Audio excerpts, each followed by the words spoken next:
past 2 years, Jocko Fuel has been the only supplement I've consumed. It's helped me stay in shape now that my competitive career is finished. If you've been waiting to try Jocko, the wait is over. Jocko has now teamed with Walmart, bringing clean fuel to the entire nation. Jocko Fuel is loaded with all the good stuff and none of the bad. And I'm talking no added sugars, no artificial sweeteners, and absolutely no gray area or banned substances. Just pure, clean fuel to power your performances. Jocko Fuel is now available in Walmart nationwide. Products available at your local Walmart are Jocko Malt, ready to drink, Jocko Malt powder, and Jocko pre-workout. How convenient. Guys, the time is now. Consider trying some of my favorites like Jocko Go and Jocko Hydrate. You can even do it online. Use code CHAEL30 at JockoFuel.com or just stop by your local Walmart and get your hands on some Jocko ASAP. Don't wait, might not last. Fuel up with Jocko Fuel and crush your goals. Now there's no excuse for not having clean fuel. Guys, I want you to go get Jocko Fuel today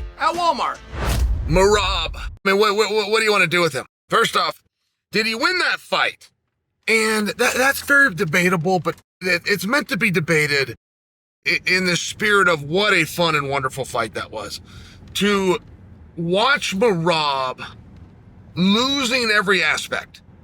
And it was close with the striking, but he lost it, and it was close with the hands and the kicking, and it was close with the grappling and the pressure. It was close with the cage control, but he still lost it. He lost every single aspect in the first round.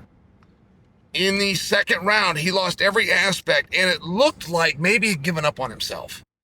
The Morab that goes forward, the Morab that Cejudo had to deal with, the Morab that Sugar Sean had to deal with, and Jose Aldo had to deal with, is not the Merab that Umar beat for the first 2 rounds.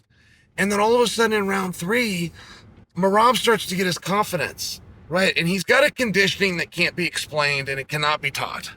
Do not bother fighting Merab's workout and going and doing it, or having your son or your team go do it and thinking they're going to get the same result. It's DNA.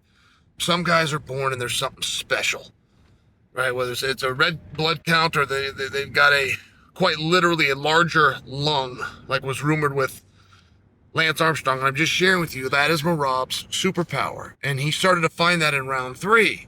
And the people that were watching from the arena did not think he would find it in 4 and 5 until partway through 4 and all of 5. It was really a surprise to be in that arena and watch Merab going out there and pushing a pace in rounds 3, 4, and 5 that he did not do in 1 and 2. It was incredible. And maybe, there's a lesson there for Merab too.